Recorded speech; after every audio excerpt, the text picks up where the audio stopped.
कभी इजरायल बनने के पक्ष में नहीं था भारत, फिर कैसे दी राष्ट्र के तौर पर मान्यता और कैसे मजबूत हुए दोनों देशों के संबंध। बीते कुछ सालों में भारत और इजरायल के बीच संबंध काफी मजबूत हुए हैं।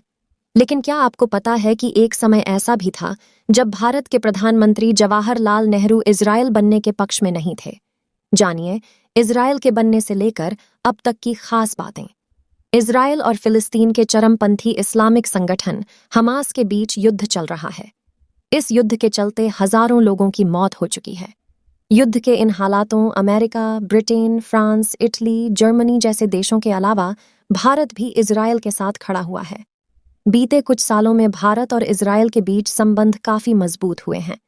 लेकिन क्या आपको पता है कि एक समय ऐसा भी था जब भारत के प्रधानमंत्री जवाहरलाल नेहरू इजरायल बनने के पक्ष में नहीं थे। हालांकि बाद में उन्होंने इजरायल को राष्ट्र के तौर पर मान्यता दे दी थी। आइए आपको बताते हैं इजरायल के बनने से लेकर अभी तक की खास बातें। फिलिस्तीन का बंटवारा नहीं चाहता था भारत।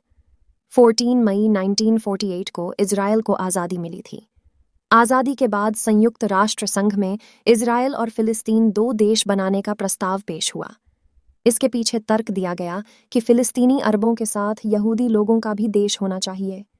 जब इस मुद्दे को लेकर वोटिंग हुई तो ज्यादातर वोट इजरायल और फिलिस्तीन दो अलग देश और स्वतंत्र देश बनाने की सहमति को लेकर मिले। उस समय भारत के तत्कालीन प्रधानमंत्री जवाहरलाल नेहरू फिलिस्तीन के बंटवारे के खिलाफ थे। इसलिए भारत ने 1948 में संयुक्त राष्ट्र में इजरायल के गठन के खिलाफ वोट किया। हालांकि भारत ने 17 सितंबर 1950 को आधिकारिक रूप से इजरायल को एक संप्रभु राष्ट्र के रूप में मान्यता दे दी। भारत और इजरायल की दोस्ती। इजरायल को राष्ट्र की मान्यता देने के बाद भी भारत और इजरायल के बीच राजनयिक संबंध लंबे समय तक नहीं रहे। इसका कारण है कि भारत के रिश्ते फिलिस्तीन के साथ ज्यादा करीबी थे। संयुक्त राष्ट्र में कई मौकों पर भारत फिलिस्तीन के साथ खड़ा रहा है।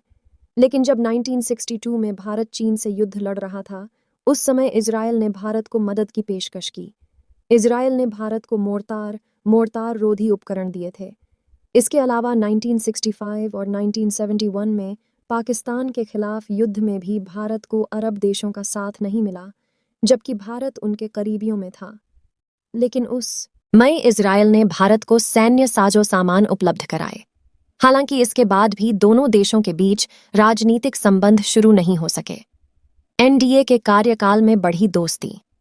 1977 में मोरारजी देसाई सरकार ने इजरायल से बेहतर संबंध बनाने की कोशिश की थी। उस समय इजरायल के रक्षा मंत्री कई सीक्रेट ट्रिप पर भारत आए थे। लेकिन सही मायने में भारत ने 1992 में इजरायल के साथ राजनयिक संबंध बहाल किया, जब पीवी नरसिंह राव देश के प्रधानमंत्री बने। उन्होंने पूर्ण रूप से इजरायल के साथ राजनीतिक संबंध की शुरुआत की। हालांकि ये दोस्ती एनडीए यानी अटल जी के कार्यकाल में बढ़ना शुरू हुई। साल 2003 में पहली बार भारतीय विदेश मंत्री जसवंत सिंह इजरायल गए। इसके बाद पीएम नरेंद्र मोदी के कार्यकाल में राष्ट्रपति प्रणब मुखर्जी इजरायल गए थे। वे इजरायल जाने वाले देश के पहले राष्ट्रपति बने थे। इसके बाद साल 2017 में पीएम नरेंद्र मोदी इजरायल के दौरे पर गए और इजरायल का दौरा करने वाले भारत के पहले प्रधानमंत्री बने, और इस तरह दोनों देशों के बीच संबंध समय के साथ मजबूत होते गए।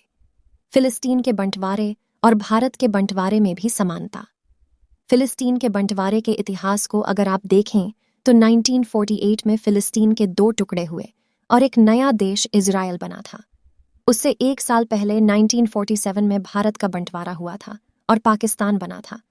दोनों ही जगह पर यह अंग्रेजों का किया धरा है। अंग्रेज जहां भी गए उस देश को आज़ाद करने के बाद लड़ाई का एक बीज बो दिया। इजरायल और फिलिस्तीन बनाने का फैसला लंदन में हुआ। इंडिया पाकिस्तान भी लंदन की ही देन है। बंटवारे के बाद ही दोनों देशों के बीच विवाद शुरू हो गया। दरअसल 1948 में फिलिस्तीन का बंटवारा बेल्फोर घोषणा पत्र के तहत किया गया। ये कॉन्सेप्ट अंग्रेज ही लेकर आए थे। आर्थर बेल्फोर ब्रिटेन के विदेश सचिव थे, जिन्होंने फिलिस्तीन में यहूदियों के लिए एक अलग देश बनाने की जरूरत बताई थी। बंटवारे के समय फिलिस्तीन की कुल जमीन का 44% हिस्सा इजरायल और 48% फिलिस्तीन को दिया गया। वहीं यरूशलेम को 8% जमीन देकर इसे यूएनओ का हिस्सा बना दिया गया। यूएनओ के पास जो हिस्सा था उस पर न तो इजरायल अपना हक दिखा सकता था और न ही फिलिस्तीन।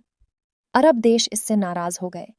इजराइल बना ही था कि जंग शुरू हो गई ठीक उसी तरह जैसे पाकिस्तान बनने के बाद कश्मीर मुद्दे पर दोनों देशों के विवाद शुरू हो गए थे और आज भी सिलसिला जारी है।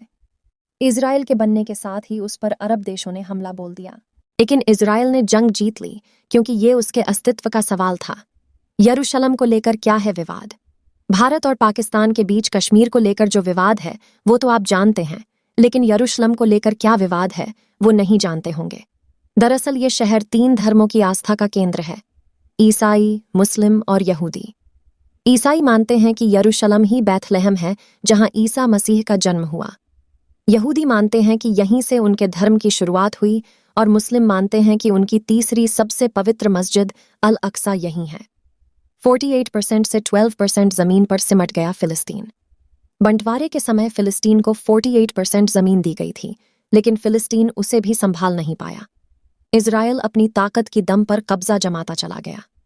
1948, 1956, 1967, 1973 और 1982 में झड़पें हुईं।